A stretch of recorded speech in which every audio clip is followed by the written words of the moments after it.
इस कहानी को पढ़ते पढ़ते नूर को रात हो गई। जब उसने आखिर पेज पढ़ के उस किताब को बंद किया तो नूर ने उस किताब को अपने सीने से लगाते हुए चांद को देखा और एक ही शब्द बोला, रुद्र।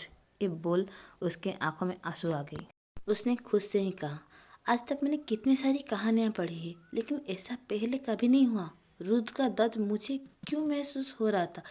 जब जब उसका दिल दुखा तो मेरी आंखों में आंसू क्यों आए।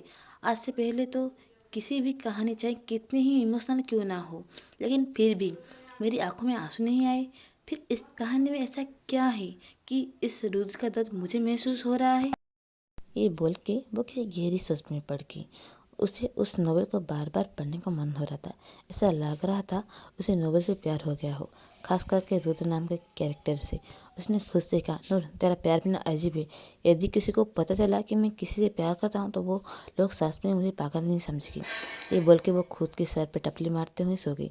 अब तो उसका रोज़ का जैसे रूटीन हो गया था, उस नोवेल को पढ़ना, और यदि वो उस नोवेल को ना पढ़े उसे नींद ही नहीं आती थी। कुछ दिनों तक ऐसा ही चलता रहा। एक दिन वो रोज की तरह सुबह उस समुद्र के किनारे से घर लौट रहा था। वो उस ओर जाने लगी जिस ओर उसका कार थी। उसके हाथ में वही नोवेल थी। नूर की कार रोड की दूसरी साइड पे थी। वो जैसे ही रोड क्रॉस करने लगी तभी एक अचानक सामने एक बड़ा सा ट्रक आ गई और नूर कुछ रिएक्ट कर पाती उससे पहले ही वो ट्रक नूर को टक्कर मार जा चुका था और वो अगले ही पल हवा में उछली और जमीन पे गिरी और उससे पहले उसकी आंखें बंद हो गई। वो किताब अभी उसके पास ही थी। जब नूर की आंखें बंद हो रही थी तब उसकी आंखों में मरने का कोई डर नहीं था, बस एक अफसोस रह गया था। वो कभी भी इस नोवेल को पढ़ नहीं पाएगी और ना ही कभी उस रुद्र की तस्वीर को देखने को मिलेगा। ये सोचते ही उसके आंखों में आंसू आ गए और धीरे धीरे उसकी आंखों बंद हो गई। लेकिन कहते हैं ना, होता वही है जो ऊपर वाला चाहता है। कुछ देर के बाद जब नूर को होश आती है, जब वो अपने आंखें खोलने की कोशिश करती है तो उसका सर बहुत भारी लगता है। वो जैसे जैसे उठती है और अपना सर पकड़ लेती है और फिर जब वो कुछ देर बाद होश में आई तो उसने अपने चारों ओर देखा। उसने खुद से ही बड़बड़ाया, ये किसका कमरा है और मैं कहाँ हूँ? और ऐसा क्यों लगता है कि इस कमरे को मैंने पहले भी कहीं देखा है। और एक मिनट, मेरा तो एक्सीडेंट हो गया था ना, तो मैं यहाँ कैसे आई और वो भी सही सलामत। मुझे तो लगा था कि मैं मर ही जाऊंगी। फिर उसने अपने हाथों और पैरों को देखा जो उसे रोज़ की तरह काफ़ी अलग लग रहा था। ये देख नूर हैरान हो गई और फिर वो जल्दी से बेड से उठी और बाहर रखे आईने को सामने जाके खड़ी हो गई।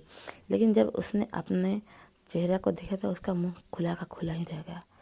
वो एक मोटी सी लड़की से खूबसूरत लड़की में बदल गई थी। नूर ने अपने चेहरे को छुआ और कहा, ये कैसे हो सकता है?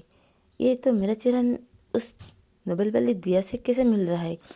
एक मिनट, सिर्फ मेरा चेहरा ही नहीं, मुझे तो ये पूरा कमरा ही उस दिया का कमरा जैसा लग रहा है। आखिर उस नोबेल का तस्वीर में भी तो यही सब ही था ना। फिर नूर ने सोचा कि एक बार कमरे के बाहर जाके देखी। इस सोच के वो जैसे ही कमरे से बाहर गई वो वैसे ही आखिर हैरान से बड़ी होगी, क्योंकि वो पूरा घर बिल्कुल वैसा ही था उस नोबेल की तरह। नूर का तो यकीन नहीं हो रहा था। उसने खुद के हाथों की चुटी काटी तो उसका मुंह से आह निकल गई। तब आ जाए उसके यकीन आया कि सब सच है, कोई सपना नहीं। तो फिर से वापस अपने कमरे में गई तो उसका नज़र दीवार पे टंगी घड़ी पर गई जिससे अभी 2 बज रही थी। नूर ने खुद से ही कहा, मतलब मैं ये सब सच नोवेल के अंदर हूँ और मैं दिया के अंदर हूँ।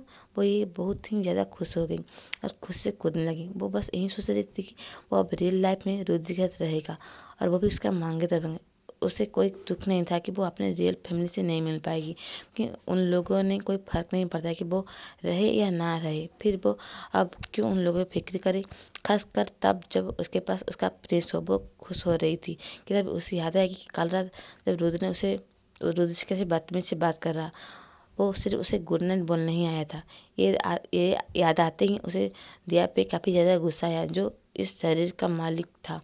फिर उसने कुछ सोचा और कहा, मुझे नहीं लगता है कि रुद्र अभी सो गई होगी। ये सोच वो खुश हो गई और वो बेड से अपने पिलो और ब्लैंकेट हटाया और कमरे से बाहर चली गई और उसे कमरे के आगे जाके खड़ी हो गई जो रुद्र का था। उसे थोड़ी हिचकिचाहट हो रही थी कि इतनी रात को वो रुद्र के कमरे में जाए कैसे, कहीं वो सो तो नहीं रहा हुआ।